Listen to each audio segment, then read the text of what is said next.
পশ্চিমবঙ্গে ভোটার তালিকা নিয়ে চলছে স্পেশাল ইন্টেন্সিভ রিভিশন অর্থাৎ এসআইআর। উদ্দেশ্য একটাই, কে প্রকৃত ভোটার আর কে বেআইনি অনুপ্রবেশকারী তা যাচাই করা। কিন্তু এসআইআর এর শুরু থেকেই মমতা বন্দ্যোপাধ্যায়, অভিষেক বন্দ্যোপাধ্যায়রা তীব্র বিরোধিতায় গলা ফাটিয়ে যাচ্ছেন। বলছেন ভোটার তালিকা থেকে নাম বাদ পড়লে বরদাস্ত করবেন না, কিন্তু যারা অন্যের বাবাকে বাবা সাজিয়ে, অন্যের মাকে মা সাজিয়ে বেআইনিভাবে ভোটার তালিকায় রয়েছেন তাদের তালিকায় রেখে দিতে হবে, এমন আবদারে অবাক সকলে।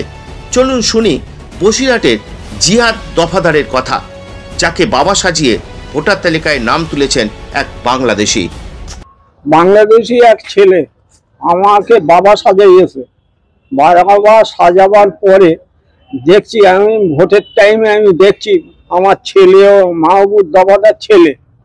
আমি তখন বিডিওর অফিসে আসি, থানায় যাই, সব জায়গায় গিয়েছি, দৌড়ে দৌড়ে দুবার তিনবার করে আমি দিয়েছি, আমাকে কেউ কথা দেয়নি। বললেন সব জায়গায় অভিযোগ দায়ের করেছেন? আমি সব জায়গায় অভিযোগ দায়ের করেছি। আপনি কি চাইছেন কি? আমি আমার যেন ওই ছেলেটাকে বিদায় হোক, বাংলাদেশে হোক। ও তো একটা উগ্রপন্থী হতে পারে, আমি ওকে ছেলে বানাবো? তাহলে আপনি জানতেন না যে আপনার রাধা? না, আমি জানতাম না। আমার পরিবার দিয়েছে, পরিবারের কাছে চেয়ে নিল আধার কার্ড, আই কার্ড। কি বলে চেয়েছিল? বন্ধনে টাকা নেবে বলে। ও তো শুনলাম বিভিন্ন সরকারি প্রকল্পের সাহায্য পায়। হ্যাঁ, সবকিছু ওই পার্টির তরফের থেকে করেছে। পার্টি বানানা খাবে, ও চালানা খাবে। এই যে আপনি এসব করছেন, এতে কি আপনি কি একটুখানি আতঙ্কগ্রস্ত নাকি? আমার তো এমনিতে ভয় সব সময় আছে, কেন আমাকে মেরে যেতে পারে কেন? যেহেতু আপনি এখন তাহলে কি চাইছেন? আপনি কি থানায় কোনো অভিযোগ দায়ের করছেন? হ্যাঁ, অভিযোগ করবো না। আগেও তো করেছেন? হ্যাঁ, আগেও করেছি, অভিযোগ আমি করবো। আচ্ছা, আগে কোথায় অভিযোগ করেছেন? আমি থানায় করেছি, এইচডিওর অফিস করেছি, বিডিও করেছি। হ্যাঁ, তাতে কিছু হয়নি? না, কিছুই হয়নি। আমার যে 63 বছর বয়সে যে যেমন মৃত্যুও হয়ে যায়, তা আমি উগ্রপন্থী রাখবো না। শুনলেন তো জিয়াদ দফাদারের কথা, কি সমস্যায় পড়েছেন তিনি। এবার শুনুন আর একজনের বক্তব্য, যাদের মা বাবা দেখিয়ে ভোটার তালিকায় নাম তুলেছেন এক অনুপ্রবেশকারী। যখন এসআই হচ্ছে তখন আমি গেছি, যাই দেখি আমাকে মা বানায়, বাবা বানায়, বেলাল শেখের নামে ভোট দিই। আপনারা মা বানাইছেন? হ্যাঁ, আমাকে মা বানাইছে। আর আপনার স্বামীকে? বাবা বানাইছে। বানায় ও সব আমার ডকুমেন্টস গুলো অনলাইনে থেকে উঠাই নিয়ে আসছে। কে? হায়দার আলী শেখ। কোথায়? এখানে বাড়ি? এখানটাই বাড়ি। আমার বাড়ির থেকে ওই নিচার সাইডে বাড়ি। হয় আপনার? না, আমার কিছু হয়। আমরা যেদিন এসআই আমি ফর্ম জমা দিতে গেছি, ওদিন জানতে পারছি। আমি ওদিন যাই দেখছি যে ওর ফর্মে ফিল আপ করতেছে বিলাল শেখ, কি হয়, বাবা হয়, অনিমাবি বাবা হয়, ও মা হয়। তখন ওইটা কেন করতেছে? এটা তো আমার মতো এসে ডকুমেন্টস, আমার ডকুমেন্টস তুমি কোথায় পেলে? আমার সিরিয়াল নাম্বারে ছিল, সিরিয়াল নাম্বারে তো আমাদের নামটা কেন দিচ্ছ ডকুমেন্টসটা? তখন আমাকে বলতেছে আপনার কি করার আছে করে নিয়েন, এরকম আমাকে। হ্যাঁ, ভয় দেখাচ্ছে, কিছু করার থাকলে করে নেন। এমন ও কোনো নথি বাদ দেয় নাই, ওর পাসপোর্টের থেকে ভিসার থেকে সবকিছু করছে। ও যে বাংলাদেশ আপ ডাউন করে তারও ভিসা আছে, সব আমাদের ডকুমেন্ট দিয়ে করছে। আচ্ছা, আপনার কেউ হয় না? আমার কিছু হয় না, কোনো অনুমতি নেই না, আমাদের কাছে কোনো অনুমতি নেই। আপনি জানেনই না? আমরা জানি না। এখন জানলেন? এখন জানতে। এখন কি করবেন?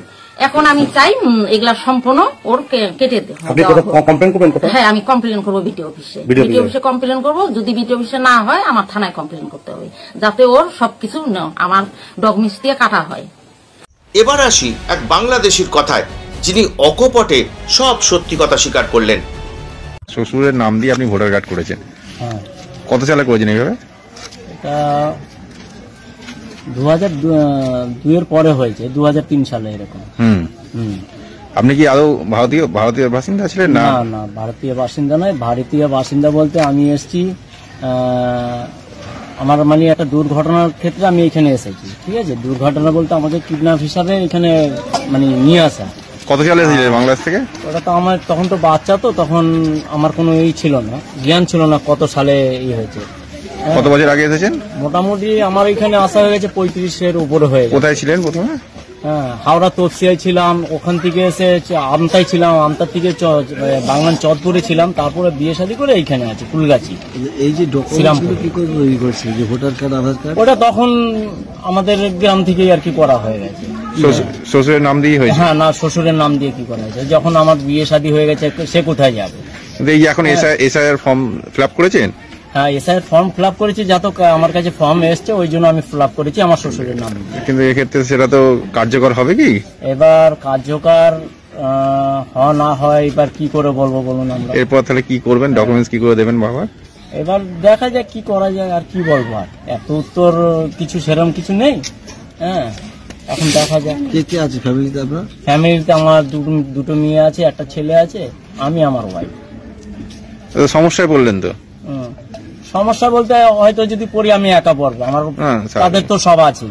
হ্যাঁ, আমার ওয়াইফের 2002 সালে ভোটার লিস্টে আছে, তার বাবা মা সবই এখানে আছে, তাদের প্রবলেম নেই, প্রবলেম আমার হবে। 2002 সালে ভোট দিয়েছিলেন? কে আমি? হয়তো পঞ্চায়েত ভোট দিয়েছি, হ্যাঁ, আপনার ভোট দিতে পারিনি, তখন হয়তো বাইরে ছিলাম আমি কাজের জন্য, কেন খেটে খাওয়া মানুষ, হ্যাঁ, কাজের জন্য বাইরে যেতে হয়, তার জন্য আমি ওই সময় হয়তো রাজস্থানে ছিলাম, প্যান্ডেলের কাজ করেছি। হ্যাঁ, ওই সময় রাজস্থানে ছিলাম, যদি ওই সময় থাকতাম হয়তো আমার 2002 সালের ভোটার লিস্টে আমার নাম থাকতো। আপনার নামটা? খলিল মোল্লা, মোহাম্মদ খলিল মোল্লা। তাহলে বুঝতেই পাচ্ছেন রাজ্যের ভোটার তালিকায় কিভাবে ভুতুরে ভোটার রয়েছে, আর এই ভুতুরেদের তালিকা থেকে বাদ দিতে চলছে এসআইআর, আর এতেই আপত্তি মমতা বন্দ্যোপাধ্যায়ের। বুঝতেই পাচ্ছেন আপনারা, ক্ষমতায় থাকতে বেআইনি অনুপ্রবেশকারীরাও অচ্ছুত নয় তার কাছে। যারা দেশের নাগরিক নন তাদের ভোটদান বন্ধ করার উদ্যোগকে বিরোধিতা করছে তৃণমূল কংগ্রেস। ভাবুন, ভাবতে শিখুন। ভিডিওটি লাইক, শেয়ার ও সাবস্ক্রাইব করতে ভুলবেন না। আরডিবি নিউজ, অন্যায়ের বিরুদ্ধে প্রতিবাদ, অন্যায়ের বিরুদ্ধে লড়াই, সদা সত্যের পথে আপনার সাথে।